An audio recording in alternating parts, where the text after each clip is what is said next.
Hello everyone, this is Neha और आज हम बात करेंगे सुप्रीम कोर्ट के एक फ़ैसले के बारे में जिसमें उन्होंने इशू किए हैं सॉलिड वेस्ट मैनेजमेंट रूल्स 2026। इस रूल के तहत उन्होंने बहुत सारी की डायरेक्शंस दी हैं, जहां पर उन्होंने सबसे पहले ये कहा है कि जो भी आपका जो वेस्ट है, चाहे गीला वेस्ट है, सूखा वेस्ट है, सैनिटरी वेस्ट यानी कि बच्चों के डायपर या सैनिटरी नैपकिन या कोई हज़ार्डियस वेस्ट है जो कि जानलेवा हो सकता है, कोई केमिकल है, इन सबको सेग्रीगेट करना ही पड़ेगा और हर कोई सेग्रीगेट करेगा। ये वीडियो इंपॉर्टेंट इसलिए है क्योंकि आपको मुझे इन सब पे बहुत इम्पैक्ट पड़ेगा, क्योंकि ये सारी डायरेक्शंस हम लोगों की सोसाइटीज़ में भी लागू होने वाली हैं बहुत जल्द। सुप्रीम कोर्ट ने डिस्ट्रिक्ट कलेक्टर को ये पावर दी है under section 5 of the environment protection act कि 1 साल तक आपको जो एक्शन लेना है, जो पेनल्टी लगानी है, जो फ़ाइन देना है, जो मर्ज़ी करिए, लेकिन आप ये सॉलिड वेस्ट मैनेजमेंट की समस्या को सॉल्व कीजिए। जो लोग बात नहीं मानेंगे, जो इसमें कंट्रीब्यूट नहीं करेंगे, उनको इमीडिएट फ़ाइन देना पड़ेगा, उनको एनवायरमेंटल कॉम्पनसेशन देना पड़ेगा। कंटिन्यूड नॉन कंप्लाइंस होगा तो क्रिमिनल प्रोसिक्यूशन हो सकता है। जो ऑफिशियल्स, लोकल अथॉरिटीज़ कोऑपरेट नहीं करेंगी, नेग्लिजेंट होंगी, उनके ऊपर स्ट्रिक्ट एक्शन लिया जाएगा। कोर्ट ने क्लियरली बोला है कंटिन्यूस ऑडिट्स होंगे, सब कुछ होगा। और सबसे ज़्यादा इम्पोर्टेंट बात जो आपको और मुझे सबसे ज़्यादा अफेक्ट करने वाली है वो ये है कि जैसे कि हम लोग बड़ी बड़ी सोसाइटीज़ में रहते हैं। मैं आपको बता दूं, एक बड़ी सोसाइटी के अंदर अगर मान लो 500 फ्लैट हैं, उससे ज़्यादा फ्लैट हैं, तो एक दिन में 200 से 500 किलो कचरा निकलता है।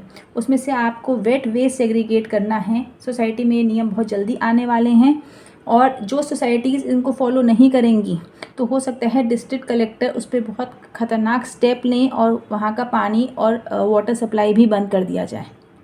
तो ये तो मानना ही मानना है कि जो भी गीला वेस्ट होगा वो सोसाइटी को ही कहा जाएगा कि उनको वहीं पर ही उसको प्रोसेस करना है, उसी को ठीक करना है। अब चाहे उसके लिए वो बड़े बड़े बिन्स लेकर आएँ जहाँ पर उसको रखें, सड़ाएँ और उसके वो डिकम्पोज कराकर फिर उसको खाद बनाकर फर्टिलाइज़र बना के अपनी क्या कहते हैं गार्डन्स में डालें, या फिर OWC मशीन ले आएँ जो कि बात करती है, ऑर्गेनिक वेस्ट कन्वर्टर होती है ये, जो ये बात करती है कि आपको जो ऑर्गेनिक वेस्ट है उसे कन्वर्ट कर देती है, खाद बना देती है और फिर आपके गार्डन वगैरह में वो यूज़ हो जाएगा।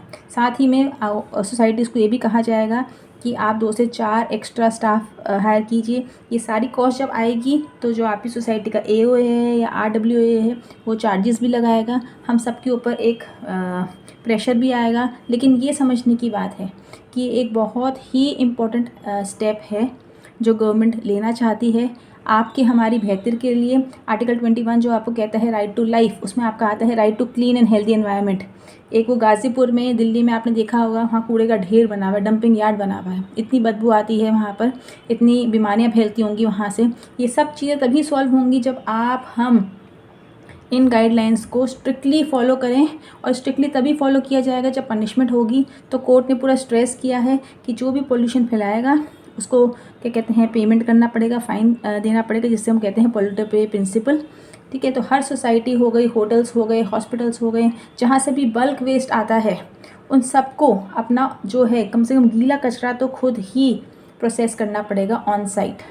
तो ये एक बहुत स्ट्रॉन्ग क्या कहते हैं गाइडलाइन है, बहुत स्ट्रॉन्ग रूल हैं। इस पर बहुत जल्दी एक्शन होगा, हो सकता है आपकी सोसाइटी में भी हो।